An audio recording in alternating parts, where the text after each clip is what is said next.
इससे पूर्व की क्लास में हमने जो हमारे ये फर्स्ट ईयर हिंदी साहित्य सेकंड की क्लास थी उसमें 11th नंबर की, अब हम 12वीं क्लास ले रहे हैं ऑनलाइन वीडियो की, जिसके अंदर हम गबन उपन्यास को आगे बढ़ा रहे हैं। इससे पूर्व हमने 4 और 5वां अंक पढ़ा था। आज हम 6ठे अंक की बात करने वाले हैं, किंतु ऑनलाइन क्लास के वीडियो की जो समयावधि है, जो समय है, उसके कारण हम एक ही क्लास में लगातार 5-6 अंक नहीं पढ़ा सकते। इसके लिए हम उसका रिवीजन करते रहेंगे कि आज हम एपिसोड 6 पढ़ने वाले हैं, तो उससे पहले हम संक्षिप्त रूप से पहले से 5वें की कहानी को भी ले लेते हैं, जिससे 6ठा एपिसोड अंक समझने में आपको आसानी हो। हमने देखा कि कहानी उत्तर प्रदेश के आसपास की है, जहां पर हमने 2 परिवार देखे, दीनदयाल, मानकी और जालफा। दूसरा परिवार हमने देखा था जो प्रयाग शहर के रहने वाले हैं, दयानाथ, उनकी पत्नी रामेश्वरी, लड़के रमानाथ, गोपीनाथ और विशंबरनाथ के बारे में। फिर हमने देखा था कि जालफा बचपन से ही आभूषण प्रेमी है और एक आभूषण के लिए वो कई वर्षों तक इंतजार करते हैं, वो आभूषण है चंद्रहार। जब दीनदयाल और मानकी के द्वारा दयानाथ के परिवार के साथ जालफा का रिश्ता जोड़ा जाता है, विवाह तय किया जाता है, उस समय जालफा के ससुराल पक्ष के द्वारा चंद्रहार देना तय होता है कि विवाह के समय दयानाथ के परिवार के लोग जालफा को चंद्रहार देंगे। किंतु रमानाथ की फिजूल खर्ची के कारण दयानाथ मन में भाव है देने का, किंतु फिर भी दे नहीं पाता, और इसी चंद्रहार को न दे पाने के कारण विवाह के समय सहेलियों, पड़ोस की महिलाएं और माता का व्यवहार देख के जालफा मन ही मन में कसम खा लेती है, एक जिद पकड़ लेती है, हठ धर्मिता, कि जब तक उसे चंद्रहार नहीं मिलेगा वो किसी भी प्रकार के गहने, आभूषण, पोशाकें नई उनको धारण नहीं करेगा। और इसी चंद्रहार न दे पाने के कारण जालफा के हृदय में एक कुंठा बन जाती है, जिससे आगे चल के उसके व्यवहार में चिड़चिड़ापन आ जाएगा। हम आज 5वें एपिसोड से आगे बढ़ के 6ठे एपिसोड पे आते हैं, जो जालफा और रमानाथ के विवाह के उपरांत की कहानी है। 5 एपिसोड तक हम देखेंगे दयानाथ का परिवार, दीनदयाल का परिवार। मुख्य कैरेक्टर जो हमारे सामने आ रहे हैं वो है जालफा और रमानाथ। 5वें कैरेक्टर के अंतिम में रमानाथ और जालफा पति और पत्नी के रिश्ते में बन जाते हैं। जालफा प्रयाग के उस गांव से प्रयाग के शहर में आ जाती है।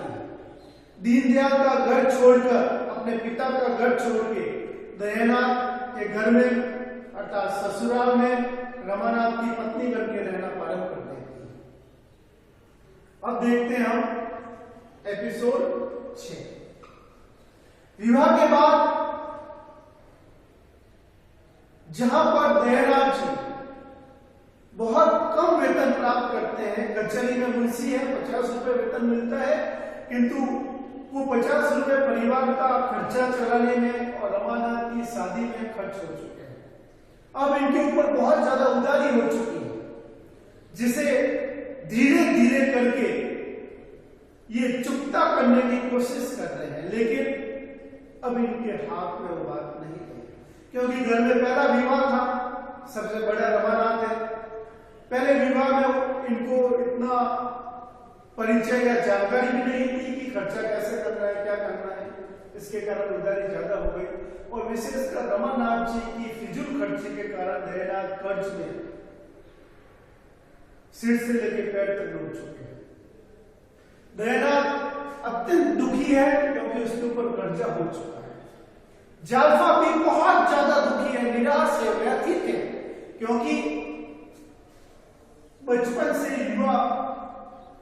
होने तक की अवस्था तक उसने एक ही वस्तु का बड़ी बेसब्री से इंतजार किया था, चंद्रहार का।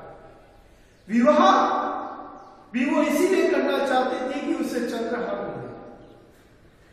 इसके लिए वो बहुत दुखी है क्योंकि विवाह के समय चंद्रहार नहीं दिया। इधर रमानाथ बहुत ज्यादा प्रसन्न है क्योंकि संस्कारवान पत्नी मिली है जो दिखने में भी बहुत अच्छी है। रमानाथ अपनी पत्नी से बहुत मीठी मीठी बातें करते हैं। रमानाथ को लगा कि मेरी पत्नी जालपा इकलौती है। दीनदयाल जी अमीर वर्ग में आते हैं, पैसे वाले हैं। बारात के समय, विवाह के समय उन्होंने बहुत भव्य स्वागत किया था। वो चीजें रमानाथ के हृदय पर अमिट छाप छोड़ देती है। अब रमानाथ अपनी पत्नी के समकक्ष आने के लिए मनोविज्ञान, रमानाथ अपनी पत्नी को प्रसन्न करने के लिए, अपने को नीचा न दिखाने के लिए जालपा से बड़ी बड़ी बातें करते हैं। वो दीनदयाल के समानांतर स्वयं को रखने की कोशिश करते हैं कि जैसे जालपा के पिता पैसे वाले हैं वैसे ही रमानाथ के पिता भी बहुत पैसे वाले हैं। उनके काफी पैसे ब्याज पे घूमते हैं, काफी सारे घर है, गाड़ियां वगैरह भी है। अब जालपा चूंकि इतनी ज्यादा भी चतुर नहीं है, इसके कारण वो अपने पति रमानाथ की बातों पे आ जाता है। लेकिन रमानाथ और दयानाथ दोनों को ये मन में भय है कि जालपा को कभी न कभी स्थिति पता चल जाएगी कि आखिर इनके घर का वातावरण कैसा है, घर पे कौन कौन लोग बार बार पैसा मांगने आते हैं। क्योंकि विवाह के समय तो लोगों ने सब्र रखा था, विवाह के कुछ समय और लोगों ने सब्र रखा, फिर लोग दिन प्रतिदिन आने लगे। कोई सुनार आता, कोई बैंड बाजे वाला, कोई आतिशबाजी वाला, कोई दर्जी जिसने कपड़े सिलते थे वो आता। इस तरीके से दयानाथ जी उस उधारी को चुका पाने में असक्षम हो गए। इधर जालपा का थोड़ा व्यवहार चिड़चिड़ा हो जाता है घर के अंदर। दयानाथ का परिवार अंदर ही अंदर दुखी है, सिर्फ रमानाथ को छोड़कर जो व्यवहारिक नहीं है। रमानाथ जी को अपने परिवार की आर्थिक स्थिति का वास्तविक ज्ञान नहीं है। इधर प्रयाग के उस गांव की बात करें जहां से जालपा आई है, तो परिवार की इकलौती लड़की थी, परिवार की शान थी, और चूंकि व्यवहार में थोड़ी चंचल थी तो घर में रौनक रहा करती थी। अब जब विवाह हो पढ़ाई हो जाती है तो उसके माता पिता को इसकी स्मरण आता है, उसकी याद आती है। और जब एक बेटी अपने माँ बाप को छोड़ के पढ़ाई कर जाती है तो जितना बेटी के मन में वो भाव नहीं होता, उससे ज्यादा माता पिता अपनी बेटी को याद करते हैं।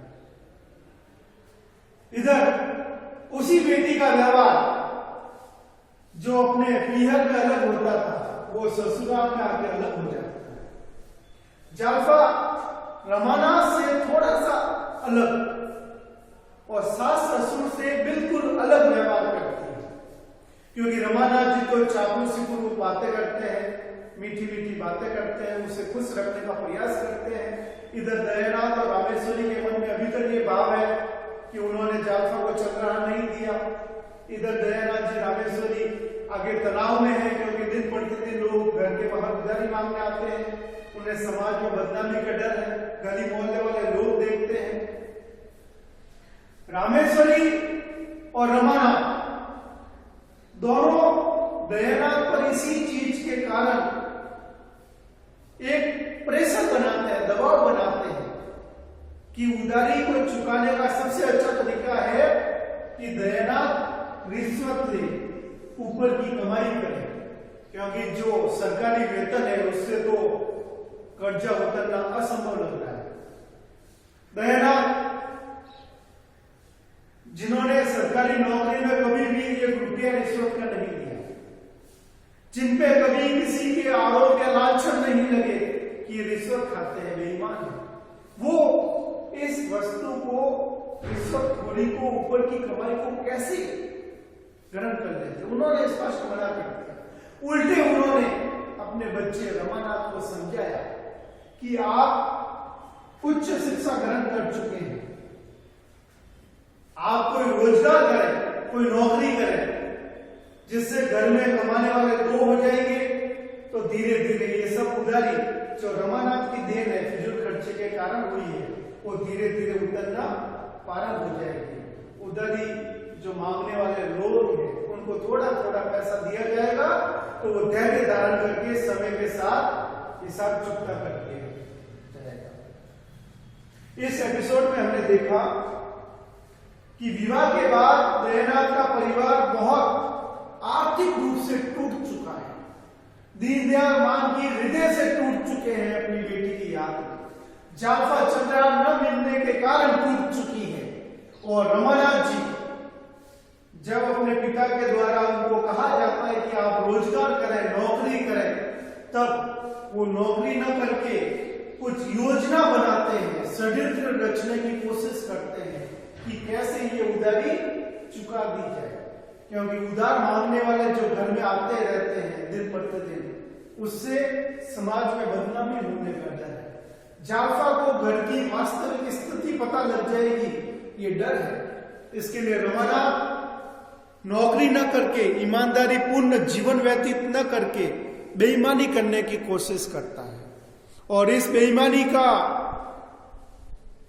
जो ये कोशिश है, इसका ये दयानाथ और रामेश्वरी को भी नहीं बताता कि मैं ये योजना बना रहा हूं। रमानाथ द्वारा कौन सी योजना बनाई जा रही है उधारी चुकाने के लिए, वो हम देखेंगे एपिसोड नंबर 7 में। अगली क्लास में मिलेंगे गबन उपन्यास के अंक 7 के अंदर। तब तक के लिए धन्यवाद।